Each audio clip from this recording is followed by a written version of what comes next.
Alhamdulillah, hamdan katsiran thayyiban mubarakan fi wa mubarakan alaih kama yuhibbu wa rabbuna wa yardah. Asyhadu an la ilaha illallah wahdahu la syarikalah wa asyhadu anna Muhammadan abduhu wa rasuluh alladzi la nabiyya ba'dah. Alhamdulillah, ikhwata fillah, di sore hari ini kita bertemu lagi di dalam majelis ilmu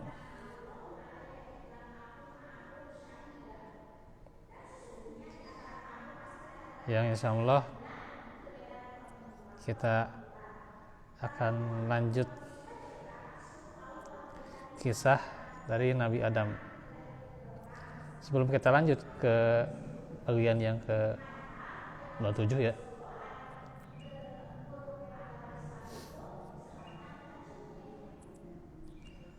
nah kita akan membahas tentang Jabal Rahmah.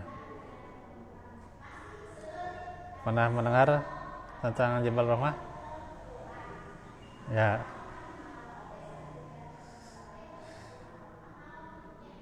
Jadi kalau berita yang tersebar itu di jamaah haji bahwasannya di Jabal Rahmah ya, itu adalah tempat pertemuan Adam dan Hawa.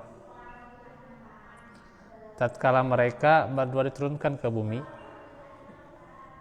di tempat yang terpisah, lalu mereka berdua saling mencari dan akhirnya bertemu di Jabal Rahmah.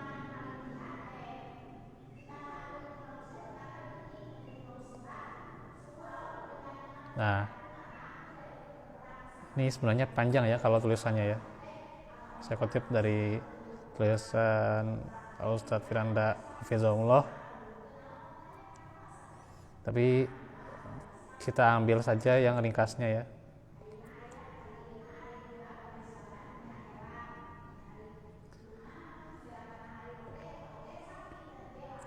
Yang pertama, tidak ada dalilnya ya, serta tidak ada riwayat yang sahih yang bisa jadikan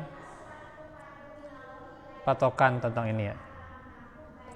Kemungkinan hanyalah diambil dari cerita Israiliyat. Yang kedua, kalaupun riwayat cerita ini sahih, maka tidak disebutkan bahwa pertemuan antara Nabi Adam alaihissalam dan Hawa di sebuah gunung, akan tetapi hanya disebutkan pertemuan mereka di padang Arafah secara mutlak, tidak dikhususkan di sebuah gunung. Lagi pula secara logika, buat apa pertemuan mereka di tempat yang tinggi? Tentunya lebih baik mereka bertemu di tempat yang landai ya. Ketiga, kalaupun ternyata cinta tumbuh kembali antara Adam dan Hawa, maka tempat tersebut hanyalah ya qadarullah ya, tempat pertemuan mereka, dan tidak bisa dijadikan sebagai tempat berkah lantas dijadikan tempat sholat, tawaf dan sebagainya ya, atau dikabulkannya doa, atau menegangkan cinta, kasih dan sebagainya.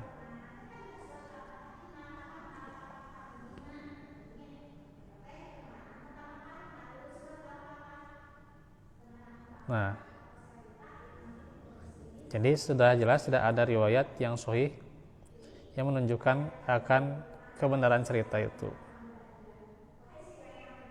Ini ada pendapat-pendapatnya, tinggal dibaca sendiri ya. Yang pastinya saya sudah kirim materinya ya. Baca aja ya. Langsung kesimpulan ya. Bapak langsung kesimpulan aja Pak. Jadi Nabi dan para sahabat sama sekali tidak pernah naik ke Jabal Rahmah. Itu yang pertama.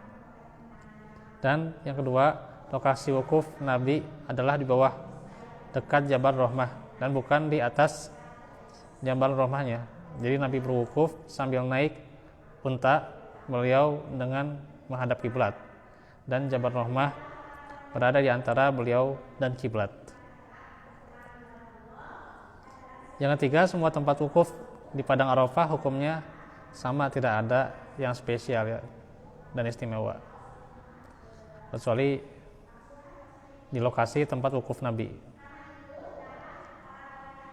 Dan ada ijma, tidak ada ya.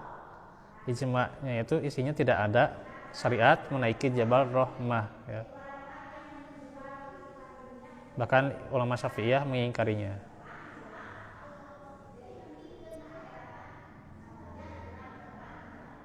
Jadi tentang Jabal Rahmah emang nggak ada keterangan yang sahih gitu ya. Tidak bisa dijadikan patokan bagaimana Adam dan Hawa bertemu setelah berpisah sekian lamanya ya. Baik, kita akan masuk ya. Bagaimana kehidupan Adam di bumi. Adam tahu ia mengucapkan selamat tinggal pada perdamaian dan meninggalkan surga. Di bumi ia akan menghadapi konflik dan perjuangan. Tidak lama setelah salah satu berakhir, yang lain dimulai. Dia juga harus bekerja keras untuk mempertahankan dirinya. Dia harus melindungi dirinya dengan pakaian dan senjata, dan melindungi istri dan anak-anak dari binatang buas. Di atas semua itu, ia juga harus melawan setan ya. Karena setan juga diturunkan ya. Dan nantinya di bumi itu ada pertempuran antara kebaikan dan kejahatan terus menerus. Nah, ini tidak bisa dilepaskan. Beda dengan di surga ya. Di bumi itu antara kebaikan dan kejahatan terus ya.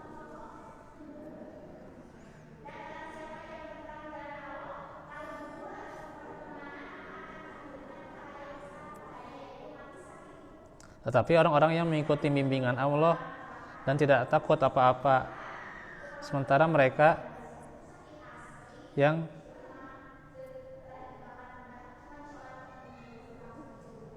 tidak mematuhi Allah dan mengikuti iblis akan dikutuk bersama dengan dia.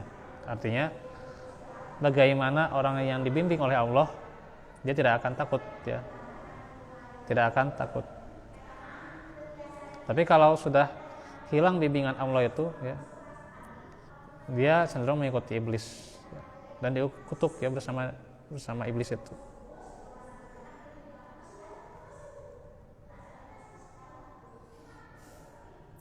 Adam menangkap semua ini, dan dengan pengetahuan tentang penderitaan ini, ia mulai hidupnya di bumi. Satu-satunya hal yang memungkinkan kesedihannya adalah bahwa ia menguasai bumi dan harus membuatnya menyerah kepadanya. Dia adalah orang yang harus mengabadikan, mengolah, dan membangun dan mengisi bumi. Dia jugalah yang harus berkembang biak dan membesarkan anak-anak yang mengubah dan memperbaiki dunia.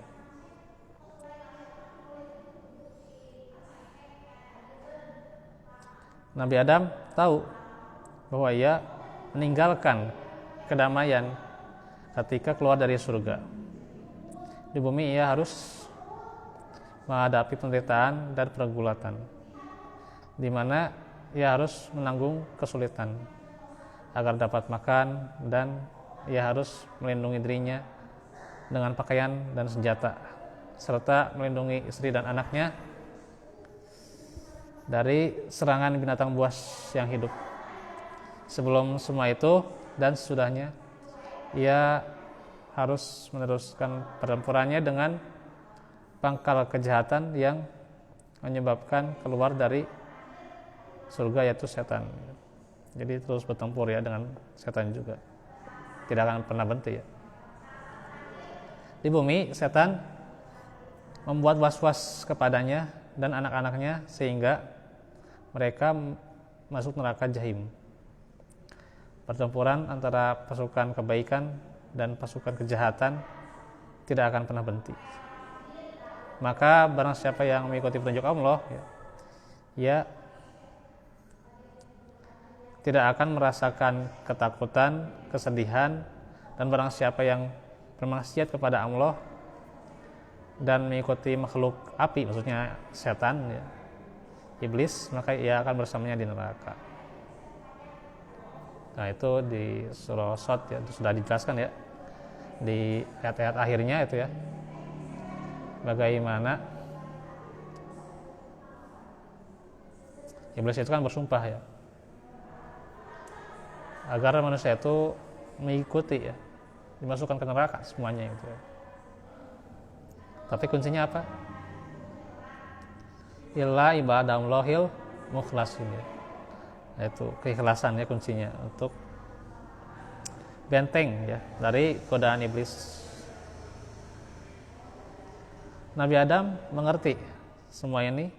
Ia menyadari bahwa penderitaan akan menyertai kehidupannya di atas bumi. Satu-satunya yang dapat meringankan kesedihannya adalah bahwa ia menjadi penguasa di bumi dan karenanya ia harus menundukkannya, memakmurkannya dan membangunnya serta melahirkan keturunan yang baik di dalamnya sehingga mereka dapat mengubah kehidupan dan membuatnya lebih baik ya. Jadi inilah bagaimana kewajiban bahwa sudah dijelaskan di dalam surah Al-Baqarah ayat 30 ya, wa idh qala rabbuka lil malaikati inni ja'ilun fil ardi khalifah ya. Itu Allah hendak menjadikan di muka bumi itu khalifah. Ini tugas kita ya. Menjadi wakil ya, wakil di muka bumi. Tugas memakmurkan ya, membangun dan juga mendidik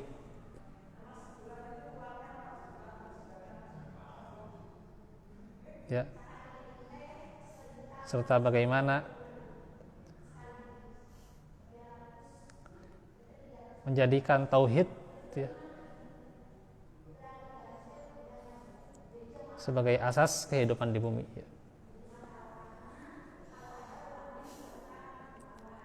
Nah itu. Nah sekarang Hawa melahirkan dalam satu perut seorang lelaki dan seorang perempuan.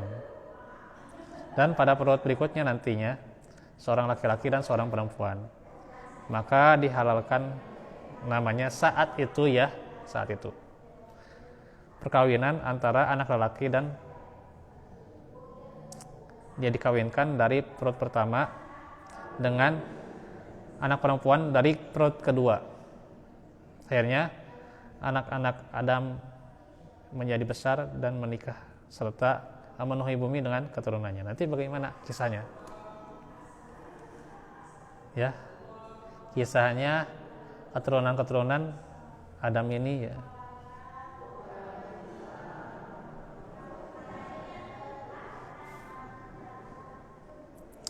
Kemudian juga siapa saja ya keturunan Adam ini ya.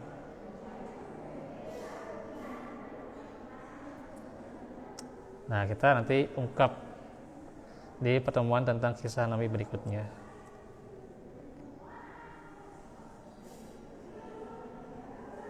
Nah, segitu ya. Nah, simpel ya.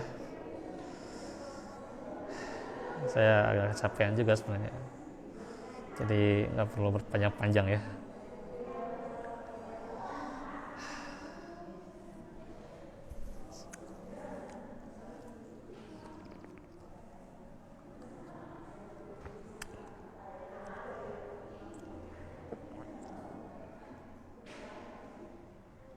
Ada yang minta di grup Arisalah tuh ya tentang hadis ada pada sebelum tidur ya. nantilah ya. Bisa aja nanti baca Al-Azkar An-Nawawi ya. Saya punya buku khususnya ya, atau ya kitab terjemahan ya, kitab terjemahan tuh. Al-Azkar ya. Bukan Arabnya tapi terjemahan. Tapi situ juga, di situ terkumpul bagaimana ya adab-adab dari A sampai Z ya, termasuk juga ya sebelum tidur bagaimana ya. Nah, itu bisa baca di Al-Azkar ya. Terus redaksinya apakah sekali, 2 kali, atau 3 kali ya membaca trikul itu ya. Nah, itu bisa dibaca aja nanti ya. Itu memang bermacam-macam riwayatnya gitu ya.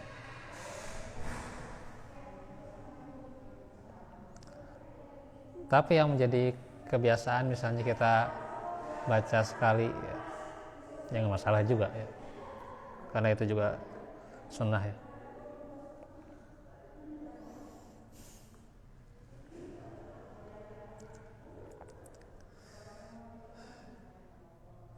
Ya, insya Allah besok kita akan lanjut tentang Sakaratul Maut ya, bahasan Sakaratul Maut di Rabu yang keempat ya.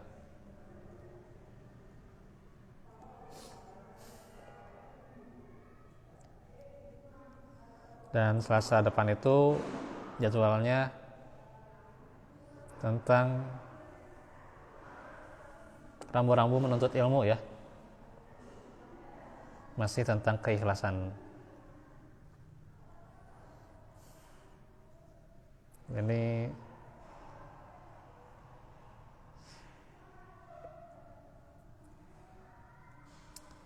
saya ingin ini juga membahas ya, mungkin hal yang lebih menarik bahwa di zaman milenial ini itu ya, zaman modern itu ya,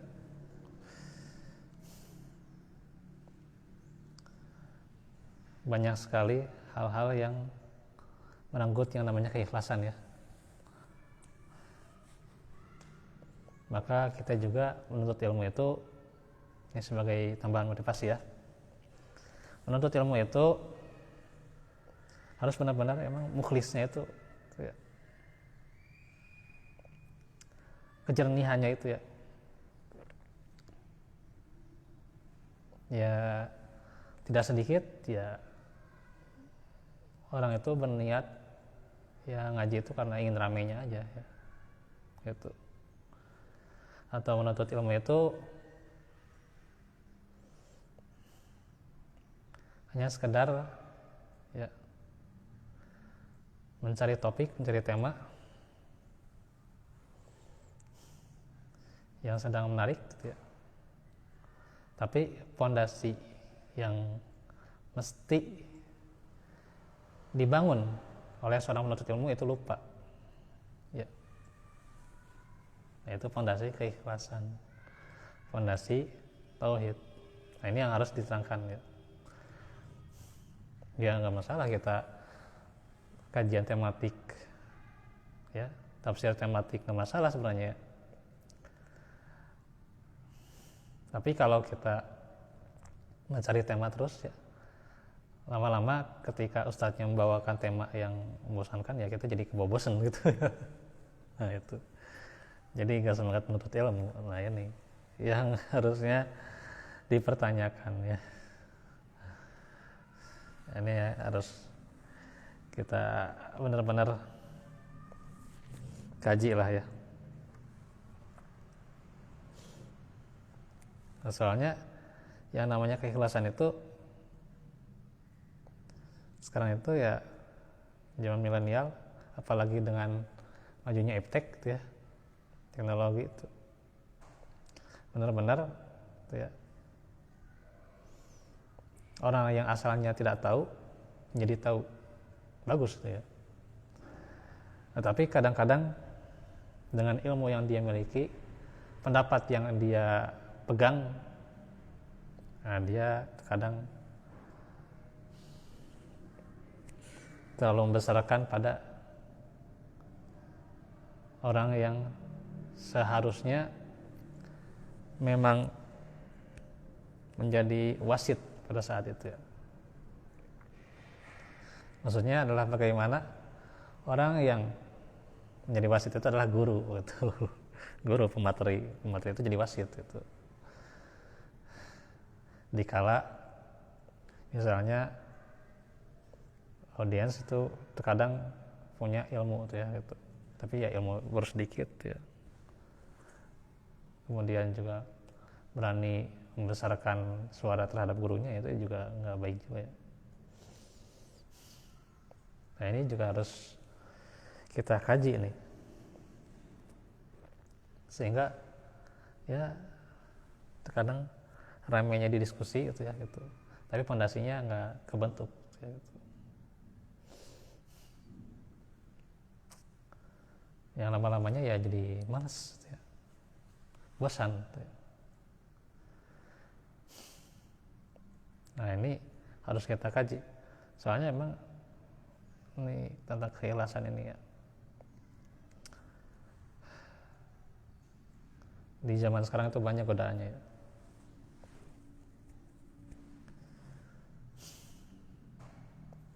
Nah inilah, setiap masa, setiap waktu itu, setiap zaman pasti ada rintangannya ya, pasti ada ujiannya, dan ujian itu harus tetap kita lewati ya, untuk nantinya